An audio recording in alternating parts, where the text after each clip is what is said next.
하나님의 말씀 보겠습니다. 요한 1서 2장 오늘은 9, 10, 11절 이렇게 세 절만 함께 보도록 하겠습니다. 함께 읽도록 하겠습니다. 같이 읽습니다. 시작. 빛 가운데 있다 하면서 그 형제를 미워하는 자는 지금까지 어둠에 있는 자요, 그의 형제를 사랑하는 자는 빛 가운데 거하여 자기 속에 거리낌이 없으나 그의 형제를 미워하는 자는 어둠에 있고 또 어둠에 행하며 갈 곳을 알지 못하나니 이는 그 어둠이 그의 눈을 멀게 하였습니다. 아멘. 우리가 지난주에는 형제를 사랑하는 자는 빛 가운데 거하여 자기 속에 거리낌이 없으나 이 말씀을 살펴보았습니다. 형제를 사랑하는, 쉽게 말하자면 이 형제를 사랑한다라는 것은 대표적인 말씀입니다. 하나님의 말씀 안에 말씀을 따라서 행하면, 예수님의 말씀대로 행하면 그게 바로 빛 가운데 거한다라는 것입니다. 그런 사람은 마음에 거리낌이 없다. 거리낌이 없다라는 것을 다른 말로 표현하자면은 마음에 평강으로 가득하다라는 말입니다. 마음에 거리낌이 없고 마음에 뭘 하든지 담대하고 당당하고 평강 가운데서, 평안한 가운데서 무엇을 할 수 있다라는 그 말씀을, 기쁨 가운데서 할 수 있다는 말씀을 드렸었고요. 계속해서 우리 11절을 오늘은 더 집중적으로 보겠습니다. 그의 형제를 미워하는 자는 어둠에 있고 그 어둠에 행하며 갈 곳을 알지 못하나니, 형제를 미워하는 자는, 말씀대로 행하지 아니하는 자는, 말씀을 따라서 기료, 진료, 생명 대신 예수님께서 하시는 말씀을 따라 살지 않는 자는 어두움에 있고, 어두움에 행하여서 어떻게 해요? 갈 길을 알지 못합니다. 하나님의 말씀을 알지 못하면은 갈 길을 알지 못합니다. 어둠에 잡히게 되면은 그 어둠이 눈을 멀게 해서 우리의 인생의 한 치 앞을, 내가 이거를 선택해야 되는지 안 해야 되는지 모릅니다. 제가 참 재밌는 거는, 제가 요즘에 여러분들한테 제가 조금 말씀드렸다시피 그 경제 공부에 관심이 생겨서 조금 경제를 공부하고 있는데, 금융 같은 걸 보는데 되게 재밌어요. 굉장히 재밌어가지고 내가 하여튼 굉장히 초보라서 재밌게 보고 있는데, 하여튼 내 수준에서 지금 아는 거는 뭐냐, 그 안에 있는 사람들이요, 다들 이 세상에서 돈을 싫어하는 사람들은 없지요. 다 돈을 벌기를 원하고 부자가 되기를 원합니다. 근데 부자가 되기를 원해서 금융소득을 원해서 투자 공부를 하고 하지만 주식을 하는 사람들의 80%는 돈을 잃는답니다. 그리고 거기서 20% 중에서 10%는 또 돈을 따긴 따는데 1년에 한 1,000만 원을 딴대요. 그리고 그걸 해가지고 돈을 버는 사람은 한 10%, 내가 정확한 기억이 있나 헷갈립니다. 어쨌든 간에 이게 80%가 번다고 그랬는지 90%가 번다고 그랬는지, 하여튼 그렇게 하고 나머지 읽고 버는 사람들의 중에서도 그 반은 1,000만 원 이하, 그리고 그 반이 사실 조금 번대요. 그렇게 소수만 벌더라고요, 보니까는. 근데 그 이유가 무엇이냐, 핵심은 뭐냐, 탐심이지요. 탐심. 돈을 다스리지 못해서 자기의 욕심을 따라가다 보니까 그거를 공부를 아무리 해도 공부한 그 법칙대로 나가지를 못하고 자기 욕심의 눈이 가려워져서 길을 잃어버리고 돈 버는 길을 잃어버리고 거기서 이제 망하는 사람들이 많더라고요. 우리가 하나님의 말씀을 말씀대로 행하지 않으면 어둠에 거하게 되므로 우리의 눈이 가리워져서 갈 길을 알지 못하게 됩니다. 아멘. 오늘요, 이 설교 말씀이 지나도 꼭 이 말씀은 기억해야 됩니다. 따라해 보십시다. 말씀 안에 거하지 않으면 어두움이 눈을 가리어 갈 길을 알지 못하게 됩니다. 우리가 하루하루 행할 바를 알지 못하게 됩니다. 방향성을 잃어버립니다. 인생에 제일 무서운 것은 방향성을 잃어버리는 겁니다. 노력하지 않아가지고 실패하는 인생은 없습니다. 모두 다 열심히 노력합니다. 근데 어떤 노력? 열매 없는 노력들을 합니다. 방향을 잘못된 방향으로 나아가는 노력들을 해서 인생이 망합니다. 늦게 가더라도요, 방향성만 정확하게, 방향만 잘 잡고 간다면 늦게 가도 괜찮습니다. 천천히 가도 괜찮습니다. 전진하게 됩니다. 그게 중요합니다. 중요한 것은 빛 가운데 거하는 게 중요합니다. 예수님 안에 있다고 하면서, 교회에 다닌다고 하면서 많은 사람들이 삶의 열매가 없고 신앙에 실패하는 이유가 무엇이냐? 어둠 안에 있기 때문입니다. 그러면 여기서 말하는 어둠, 말씀 안에 거하지 못하는 대표적인 어둠이 무엇이냐? 지금 이 요한 서신에서 지적하는 어둠은 영지주의적인 요소라고 제가 계속 말씀드리죠. 그러니까 이 영지주의적인 요소는요, 이때 신약시대 이때도 있었고요, 지금 현대도 있습니다. 대표적으로 지금 영지주의의 그 큰 줄기 안에 있는 지금 건강하지 않은 어떤 모습들이 현 시대에 어디냐? 신사도 운동하는 그런 사람들. 우리 제가 신대원 다닐 때 막 굉장히 저기 했던 빈야드 운동이라든가 그런 데서 정말 말씀 없이 어떤 한 현상으로 나타나는 현상을 쫓아서 그것이 신앙인 것처럼 나아가는 그런 모습들입니다. 그러한 모습들이 이사야서에도 저기 예레미야 시대에도 있었습니다. 우리가 여기까지 찾으면 시간이 너무 많이 가니까요. 예레미야에서도 우리가 말씀 잘 아는 말씀, 내가 환상을 보았다. 그리고 저만 찾아서 잠깐 읽을게요. 내 이름으로 거짓을 예언하는 선지자들의 말에 내가 꿈을 꾸었다고 말하는 것을 내가 들었노라. 거짓을 예언하는 선지자들이 언제까지 이 마음을 품겠느냐? 그들은 그 마음에 간교한 것을 예언하느니라. 그들이 서로 꿈을 꾼 것을 말하니 그 생각인즉 그들의 조상들이 바알로 말미암아 내 이름을 잊어버린 것 같이 내 백성으로 내 이름을 잊어버리게 하려 함이로라. 내 꿈을 꾸었다, 뭔가 한상을 봤다, 예언을 들었다. 이것이 그렇게 하면서 어떻게 해요? 하나님의 말씀대로 행하지 않도록 유도하는 것. 이것이 바로 어둠에 거하는 대표적인 한 양상입니다. 또 두 번째로 우리가 잘 생각하는 건 어떤 냐 하니까, 우리가 지난 주일날 말씀은 정말 은혜롭게 말씀 들은 대로 뭐냐 하니까, 사람의 생각으로 하나님의 계명을 해석합니다. 상황에 맞추어서 하나님의 말씀을 낮춥니다.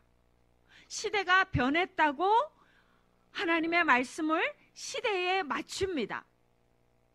내 형편에 따라서 내 마음이 자유롭길 원해서 어때요?